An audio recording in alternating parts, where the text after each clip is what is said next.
Massive update for XDC. Why DATCO is more bullish than ETFs. You might not even know what DATCO really is.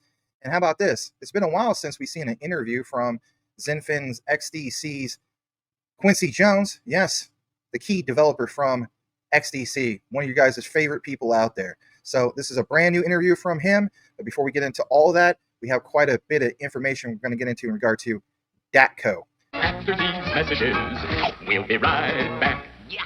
How would you like to earn an extra $100, $200, or even $500 a day, even more than that? I have many friends that are earning money every single day trading futures on BTCC.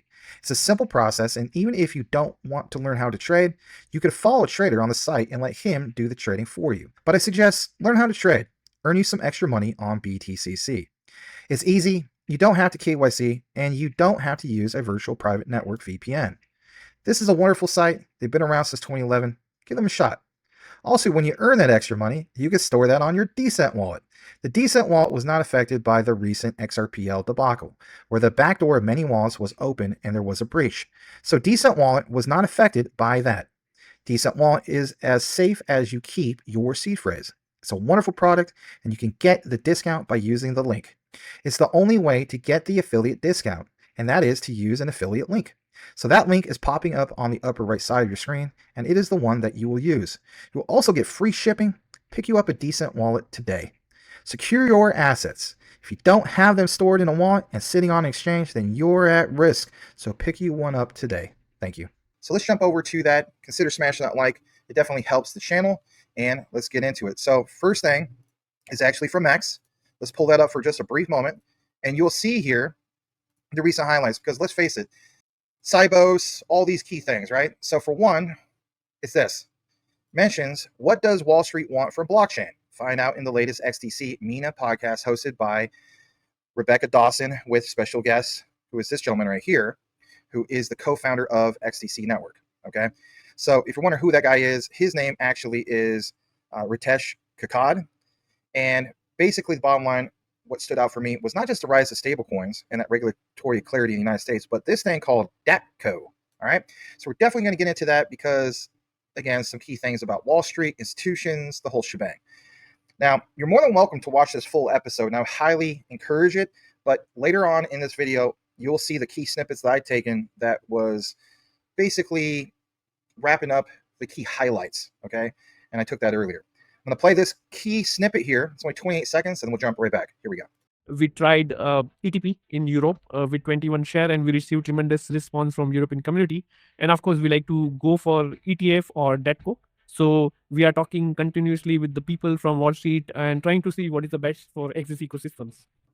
Okay, so hopefully that caught your attention. Now watch this. I decided to get more into this, and I want to share some things with you. So for one, let's take you over to LinkedIn. All right. On LinkedIn, you see this, and it mentions from India to Wall Street, XDC leading the future of digital assets. I'll blow this up a little bit more so you can see it a little bit better. So for one, it shows here this, and it's exclusive. All right. So for one, co-founder Ritesh Kakad shares his firsthand insights. All right. Key highlights from the conversation. I obviously will share more to it than just this. But again, DATCO, okay? How XDC Network is positioned as the ideal layer one for tokenized assets and payments, and the plans to set up an XDC innovation hub in New York to strengthen U.S. adoption. These are all things that we want to see, all right?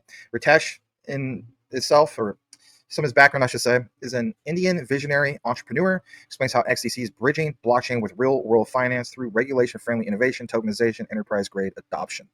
All right, so I'm going to jump over to this. You're going to see some really cool visuals here, and let's just simply jump into it. Instead of playing the entire video that you guys saw on that brief preview with Rebecca Dawson and Ritesh Kakad on the XDC MENA podcast, I decided to go ahead and highlight key excerpts from that video. So the video itself does feature XDC co-founder Tradeteq Kakad discussing XDC's global expansion, stablecoins, and emerging structures like DATCO. Relevant sections, which are paraphrased and excerpted for accuracy based on transcript analysis, do show that around 1245, the definition of DATCO.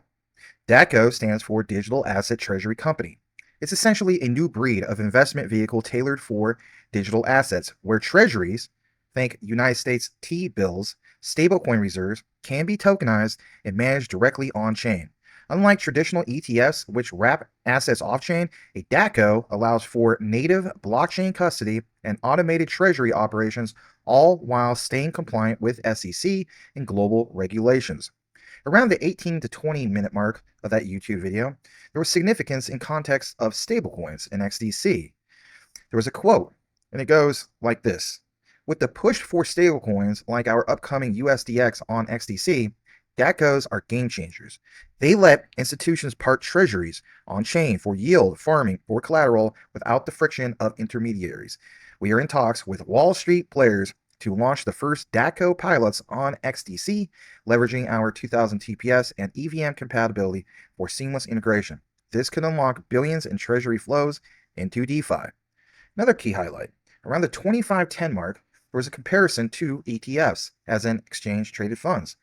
Kakad contrasts DATCO with ETFs, noting this particular quote. He says, ETFs are great for exposure, but DATCOs go further by embedding smart contract logic for dynamic treasury management, rebalancing portfolios in real time based on Oracle feeds. No more 1 to 2% fees eating into yields. It's sub minus 0.1% on XDC. That's big. These points underscore DATCO's evolution as a post-2025 innovation, building on U.S. regulatory advancements like the FIT21 Act, which clarifies stablecoin and tokenized security frameworks. If anything, I'm now going to jump into a compare and contrast of it all. So I want you guys to picture this, and that is an updated DATCO versus ETFs comparison. And this is going to incorporate the treasury-focused definition. So for one, it's that aspect. It's that core focus. If you think about it, DATCO, which is a digital asset treasury company, can have on-chain treasury management, for example, tokenized T-bills for stablecoin reserves. If you compare that to a traditional ETF, well, those have off-chain asset exposure, for example, spot derivatives. What about custody? How does DATCO stand out? Well, native blockchain, decentralized, automated via contracts. Compare that to a traditional ETF, well, those are centralized custodians, for example, your banks. What about liquidity and operations? With DATCO, we would have 24/7 instant settlements, dynamic rebalancing. But those traditional ETFs, they have market hours and manual adjustments. Again, remember how I mentioned those costs? With DATCO, about roughly 0.1%, which are the network fees on XDC. With traditional ETFs are about 0.5 to 2%. And even though that is small, that is a big difference when we talk about annual management fees. What about compliance? With DATCO, you have embedded KYC and AML Oracle-driven reporting, where on the other hand, with specifically ETFs, you have the reliability on fund managers and periodic audits. There's, of course, innovation like anything, but DATCO, yield optimization, DeFi, composability for treasuries. If you compare that to the traditional system ETFs, well, ETFs are more passive tracking, limited on-chain features. Now, I understand that ETFs always do stand out, but again, going from something that is the old system to the new system. So let's get into why DATCO is significant. For one, DATCO addresses a critical gap in institutional finance. It's the need for efficient, compliant treasury operations in a digital asset world. Global treasuries hold over 20 trillion in short-term instruments, for example, those T-bills, but traditional systems are slow and costly for cross-border management. DATCOs enable tokenization of these assets on platforms like XDC, allowing these key three things. Number one, real-time yield generation, automated staking or lending of tokenized treasuries in DeFi. That would potentially add 4 to 6% APY without risk premiums. Number two, it's a regulatory bridge.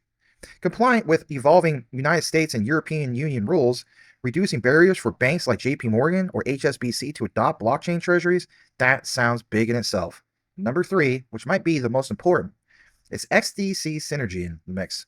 XDC's hybrid model, which is public transparency plus private privacy and low latency consensus, make it the ideal layer one for DATCOs. You heard me right. Rewind that again. The ideal layer one for DATCOs. Nobody is really talking about this. There's so much emphasis on ETFs. But what about DATCOs? So would we have the supporting of high volume treasury flows and trade finance? As Kakad notes in the video, it isn't just a product, it's the infrastructure for the $10 trillion worth of tokenized treasury market by 2030. If anything, I have it a lot higher than that. How about you? Basically, here's the bottom line. This treasury-centric view amplifies DATCO's role in bridging TradeFi liquidity to blockchain, accelerating XDC's adoption in stablecoin issuance, for example, the USDX, and even RWA ecosystems. All right, hopefully you enjoyed that. I want to jump on over to this, as promised, brand new interview that features the legend, the myth, the one and only Quincy Jones of the XDC Foundation. This was posted technically September 25th, but it's still pretty new. Most people didn't quite see this. Shout out to King Solomon, Genfinity, all these guys, right? But on this one, I watched the entire episode, hour and 2 minutes. I decided to take these key highlights away from it because, like it says, breaking ecosystem silos, builders from Algorand, XDC Network, and Hedera unite to showcase the future of tokenized RWAs and digital media. For example, Whiskey, global trade finance, so on and so forth. But the bottom line is the key areas from Quincy Jones. So let's go ahead and take a listen to this. Again, I already chopped some of this up. I think you guys are going to appreciate that. So we're going to play that, and then we're going to jump back here in just a bit to get into the other key things that was mentioned. Kind of what are some of the recent developments you're seeing on the XDC's network relating to RWAs and the tokenization of just any type of asset, really? Yeah, so the biggest thing that we're seeing in terms of just in general when it comes to RWAs is there are a lot of things that are very valuable sort of in these traditional markets, but they're incredibly illiquid. And one of the biggest focuses and pushes with RWAs is being able to make valuable assets more liquid. You see this with real estate in terms of people being able to tokenize real estate, people being able to split different portfolios, so you can have large real estate portfolios split up into smaller bits through fractionalization. We're seeing people tokenize treasuries and utilizing stable coins as a form of liquidity. So instead of holding giant treasuries, you're able to use it as a stable coin. The stable coin is backed by the treasury. So we're seeing a lot of interesting things like that. And even just really interesting tools that are a bit unorthodox. One of the first projects, the first RWA NFT that was launched on our network was tokenizing invoices. So invoices have a payment that come at a certain time, maybe at the end of the month. They want to withdraw liquidity, so they sell the invoice at like 95 cents on the dollar. And then the person essentially owns the right to the invoice as it gets collected. And you see a lot of these processes where there's a lot of things that are valuable, but how can you essentially withdraw liquidity from that value? And that's a big thing that's really being emphasized that I'm seeing, especially on XDC, but sort of coming into the crypto space, especially with people utilizing stable coins on chain, just as an alternative means of liquidating assets. Nice. I never would have thought of the idea to tokenize invoices. You know, can you break down kind of how that works? Like, so an invoice, I'm assuming would be the physical invoice itself, and you're tokenizing that. I'm glad you brought that up. So regardless of what it is, whether it's an invoice or treasury or whatever, we're not really tokenizing the thing itself. We're tokenizing a right to it. Okay. So we're saying, this asset is your right to be able to collect this thing at whatever point. So it's not like we're taking the literal invoice and all the data and putting in a smart contract and putting it on chain. We're just saying that we have these collections of rights. People essentially can buy these rights. They can exercise these rights, usually through some sort of platform that they may have. But it's essentially a means of exercising a particular right. And I say that because you'll see this with invoices, but you'll see this a lot. So when you see something and it's a bit abstract and you're like, how is this tokenized? First thing you should think of is, are you tokenizing the right to the thing? And then you're almost buying a derivative of the thing by tokenizing the right. So that's sort of where you're seeing a lot of these, where it's not so much tokenizing the invoice itself, it's just having a right to the invoice and then using the token as a method for that. Thank you for clarifying that. Quincy, I got a question for you now. I know you kind of mentioned a couple examples earlier of different RWAs on XDC and kind of how you guys have brought light to those where it might not necessarily be noticed. But, you know, what's one real world use case where XDC's network has really unlocked liquidity from a traditionally illiquid asset? Is there something that comes to mind? It's the example I gave you with the invoices. I figured so. It was the biggest. It was the first one that really did it. But really, they're the biggest ones that are pushing something like that. Now, we do have other projects that are sort of more crypto focused and maybe not too RWA focused that are a bit promising, but I usually go to them as like the invoice guys. Tradeteq. They're usually like the poster child because they're like, oh, look at us, we're doing it. And they usually do it around with I think with a pretty decent volume. So they're usually the ones that we go to when it comes to the quintessential RWA example. Sure. I see some experimental examples around tokenizing data. I see experimental examples, but these are like small teams, not too launched yet, but sort of trying to create new things. But they usually, like I said, Tradeteq's the biggest one I like to give off. So here, instead of me asking that same question again, what's one thing you'd love to see tokenized on XDC? I don't know quite what I'd like to see tokenized, but going into what Jeremy was saying before with the whole Web 2, Web 3, the experience that the user has, not being overcomplicated with wallets and the crypto component. I think the biggest thing isn't so much of it's almost like the people that are in those fields of experience are going to find weird ways to tokenize things, but I think it's going to be through the lens of how do you have a traditional user base engage with a lot of these tokenization mechanisms and allowing this consistent experience. And I say that because I see a lot of new companies starting like that, where they're sort of these mostly real estate, trying to tokenize real estate, but they if they have a marketplace, it's like a traditional Web 2 interface, like not too focused on Web 3. Some of them may like integrate MoonPay or something like that. But like they're mostly focused on a traditional user experience. So the thing I'm sort of looking at, and I see this a little bit with data, but just a bunch of other sort of abstract ways of tokenizing, it's sort of coming from this Web 2 to Web 3 focus versus like a Web 3 to Web 2 focus that I've noticed. All right, welcome back. So one key thing that you heard Quincy Jones specifically mention was what? Well, remember how he mentioned Tradeteq? Now, a lot of you guys that are part of XDC and the OGs and so on, you already know about Tradeteq, right? But basically, it's like this: creating sustainable wealth through trade finance investing. If you go to Tradeteq.com, you can see this. It says our technology transforms trade finance into an investable asset class. And what's interesting here is what you're about to see. So for one, I'm going to take a little bit further down, and like it mentions here, 4.5 billion notes issued, 5 million plus instruments processed. We make trade finance investable. And if anything, I want to play this because this is a very, very good video that I've been saving for you guys to see.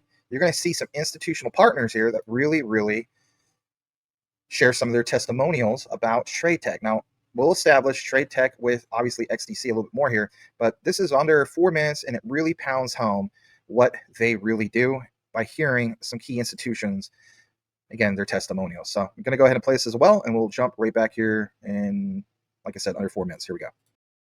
We are an active user of Tradeteq, and we've closed various transactions with them, and I'm quite amazed about the capabilities the team has and what kind of added value they bring to the entire platform in the trade finance and lending space. Tradeteq is here to structure assets that can be sold to investors. And if we can help Tradeteq with our APIs to underwrite the risk and monitor constantly the buyer and seller risk into these products, we make them more attractive to investors. So we've been working with them since more than a year now, connecting our APIs and our real-time insurance decisioning into their marketplace to remove the risk from the asset.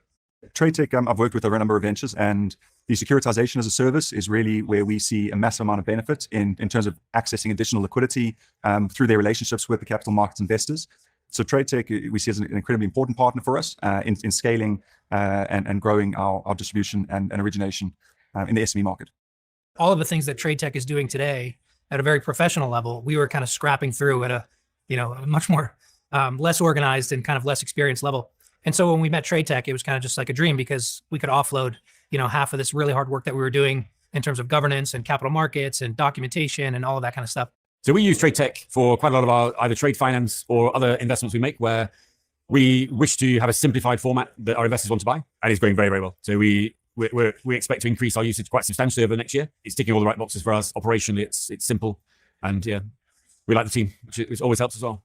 There's a whole world of long tail or small and medium businesses that need capital that is not given to them, and bridging the gap is something that we see Tradeteq doing, not just from a technology point of view, but from an access point of view. This is just the beginning of what's going to happen, and we're probably 5 years ahead of the world, which is why we have resistance. Out of our relationship with Tradeteq, we've gathered a lot of knowledge and worked very closely together on repackaging of loans, working with their securitization vehicle, working with their single loan repack vehicle in Luxembourg. So it's been a very fruitful relationship. We have been working closely for the last 2.5 years. A lot of that has been going from being able to take some trade finance invoices and financing them through tokenization. Since that time, we've really been working to try to look at how we can create liquidity rails on chain. And Tradeteq, as a traditional securitization business being off chain, really understands capital markets and what their customers need. I think it's going to grow deeper and use them more often, and they will be an integral part of our originate to distribute model. We see new opportunities coming constantly because large buyer, large seller type of transactions are very attractive for large banks and easy to underwrite. But there's this huge opportunity with smaller assets, portfolios, sub-investment grades, where large banks are completely incapable of handling. And that's where, together with Tradeteq, we can really make that product very attractive for investors because it's going to be as solid and constantly monitored to remove the risk. We think they're going to be kind of our vendor of choice. We'd like to put, every transaction we have through Tradeteq if we can. All right. So there you have it when it comes to Tradeteq, right? And that's very good to share that. On top of that, I want to get into some more key things in regard to specifically Tradeteq. You go over to tradeteq.com, like it says, creating sustainable wealth through trade finance, investing, so on. We shared this before, but again, there's a little bit more to it than just that. As you see here, there's this section, and it says access trade finance opportunities. Gain access to trade finance investment opportunities that offer attractive risk-adjusted returns and portfolio diversification. If you're looking for transaction services only, our platform provides end-to-end workflow automation, including securitization as a service. And that right there, whoa, securitization as a service. So many different platforms have obviously key things in regard to software as a service, but securitization as a service, like it says, learn more. Well, we're going to do that because when we click on this, what's interesting is what comes up here specifically. You see on the right side, it's kind of hard to see, but it says Capital Source Partners, Pinnacle Asset Solutions, Vertexis Asset Management Group, Topline Origination Services, And as you also see here, the premier marketplace for trade finance and private debt. So again, back to what Quincy Jones was mentioning when he was talking about derivatives. Again, we understand, especially when it comes to like XRP, like we have examples of tokenizing debt, but XDC has always stood out when it comes to derivatives and some of these other things. Again, this premier marketplace for doing some of these things. So view investment proposals from alternative lending platforms, banks, factoring companies. There's 85 plus originators, and this is pretty darn impressive to see this. I will click on this where it says get started. And if you're a person that was, this is right up your alley, you would see, for example, how you could contact them. They're literally located in London and United Kingdom. So that's interesting. A little bit more about this. Let's now take you over to specifically this. And like it says here, attract and engage institutional investors. As an alternative lending platform, bank of factoring company, you can connect with these investors looking to provide asset-based financing through our marketplace. That's again such a big deal. I know I keep reiterating some of what was already been shared, but again, such a big deal. A little bit more about this. Their LinkedIn, they do not have an X anymore. Okay, I noticed that some researchers like Tokenizer would cite them, but it's no longer tagged. I find that really interesting. Why would that be? Hard to decipher that, but whatever case be, if you go to Tradeteq's LinkedIn, again, you see some key things because Tradeteq is the leading transaction service for trade finance. Its proprietary platform leverages automated infrastructure to transform illiquid short-term instruments into tradable pooled investment products, opening up large-scale investor access to the trade finance asset class. Tradeteq recently launched a tech-enabled leveraged receivable strategy atop its technology infrastructure that additionally offers loss-absorbing capital to investors. As a transaction servicer, the company provides workflow automation, reporting, and securitization services, just like I mentioned on a couple of previous slides. That in itself streamlines investment processes for institutional asset managers with uniform documentation, reduced costs, and real-time reporting. To date, the platform has financed over 5 million trade finance instruments across 100 notes, with cumulative issuances reaching $3.8 billion. That's major. All right, a little bit more about this. Just in case you weren't aware of it and you're new to XDC, Tradeteq did partner with the Zinfin as an XDC in first trade finance NFT transactions. And this dates all the way back to September 2021. In fact, almost exactly 4 years ago, almost to the day. On top of that, if you're not aware of it, look at this. From Tradeteq.com, November 1st, 2021, Tradeteq Connect becomes a new trade risk distribution channel for Commerce Bank, aka Texel. Now, you may think, well, why is that such a big deal? Well, for one, take a look at this. Here's why this is big. Well, I want to point this out because, again, some people don't realize how big this is. When you look into it, like it says, Tradeteq is the leading tech provider for bank asset distribution, together with Commerce Bank AG, aka, I'm not even going to bother to butcher that up, okay, and Texel Finance Limited. The Texel Group have announced the following a successful proof of concept phase, which is Tradeteq Connect, an expansion of the firm's existing platform to support distributing bank risk resulting from trade products such as letters of credit, which are LCs, and guarantees. They have at that time implemented by Commerce Bank or Commerce AG, aka the Texel Group, and shall become the new technology standard for trade asset distribution. This is a major deal, doesn't get mentioned enough. Also, if you're not aware of it, Tradeteq Connect provides trading automation, limit system, and network as a service for participants to trade within their own private network with counterparties that they choose. Where previously this process relied on spreadsheets, Tradeteq Connect is a single system that can handle the full distribution chain end to end in one place. Yeah, that's also a big deal. And also on a basic search, remember how we talked about Commerce Bank?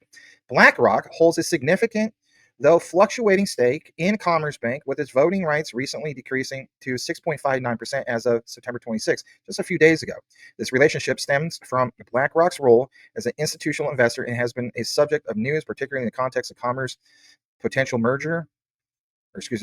Bank's potential merger discussions with UniCredit and broader European banking market. Really, really interesting to see that from BlackRock. All right, a little bit more in regard to this, because this is also a big deal.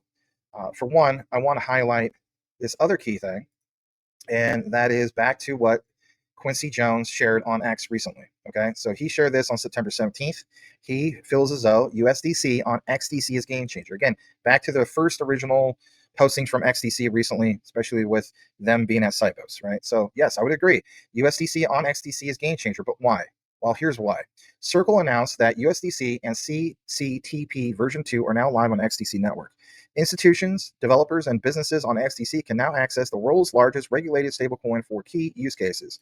And they are the following. Number one, global trade finance, settled tokenized invoices, letters of credit, and other trade instruments. Number two, RWA tokenization, issue and exchange tokenized assets like treasuries, private credit, and real estate. Again, back to this gentleman, just in case you missed it, right? This is, for example, Ritesh Kakad, co-founder XDC and TradeTeq. Okay, with what he mentioned with DATCO, now you understand why this is such a big deal. Well, more importantly, it's jumping back into this because enterprise payments enable fast, low-cost business-to-business or bank-to-bank and cross-border transactions. And day one partners, this is one of your key highlights. Boom. Boil it, mash it, stick it in a stew. Fire blocks. That is massive. So again, we have studied some things in regard to fire blocks. They're one of the biggest players out there. And even like you see here, infrastructure that powers financial possibility, trusted by 2,400 plus institutions to scale stablecoins. Again, to scale stablecoins. That's a major, major thing. Last but not least, with XDC, USDC is supported natively on 26 blockchains and securely moves across 15 with CCTP version 2. That's also a major, major big thing. Before we wrap up the video, some of you guys do ask basically where you can purchase basically XDC, right?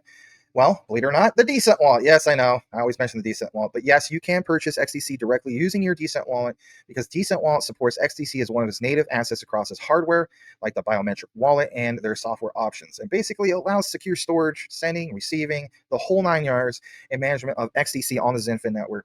By the way, it was the first hardware wallet to integrate with the XinFin mainnet all the way back in 2021. I don't know if you guys know that. And this support has expanded to include NFTs and also decentralized apps, aka dApps, on the XDC network. Now, someone wanted to just talk about real briefly for purchases, if this is something that you're wanting to get, because XDC is on, for the longest time, it was very limited on what exchanges it was on, but they expanded, which was cool. But if you're not a big fan of things like Binance and whatnot, you just want to go right through cold storage immediately. For purchases, the Decent mobile app integrates on-ramp services such as MoonPay, Simplex, and even Topper. Those will let you buy XDC and other cryptocurrencies directly with fiat currency like the United States dollar, the euro, and so on, right from the wallet interface. There is no need for external exchanges, and this feature in itself is available now for most supported assets, and they do include XDC, and transactions are secured by the wallet's EAL5 Plus certified chip and biometric authentication. Well, it's a mouthful, right? But swaps and bridges for XDC are also built in via the app for exchanging with other tokens. And if you want to get started with this, all you have to do is update your Decent wallet app to the latest version, for example, on your iPhone or Android. Connect your hardware wallet if you're using one. And for example, go to the buy or swap section in the app, select XDC, and follow the prompts for fiat payment. If you're using the all-in-one card wallet, supports the same via NFC for quick mobile purchases, but you need to note that availability might depend, of course, on your region due to KYC requirements for fiat on ramps. So thought I'd put out that disclaimer. If you're interested in a Decent wallet, there is a sale. And if you get 2 of them, that's the biggest bang for your buck. You can keep one for yourself, or maybe one for a relative, or one for yourself, and then another one for a moon bag. But basically, you get 2. It's $99 off. If you choose to get 1, hey, thankful for it. You will get a discount on that. It's $30 off. Links are in the description, and also there's cards for it that are about to appear at the top of the screen. So that is the coverage for now. Glad to share it with you guys. Do me a solid if you listen to this entire outline and simply type in this key word into the comments, and that is DATCO.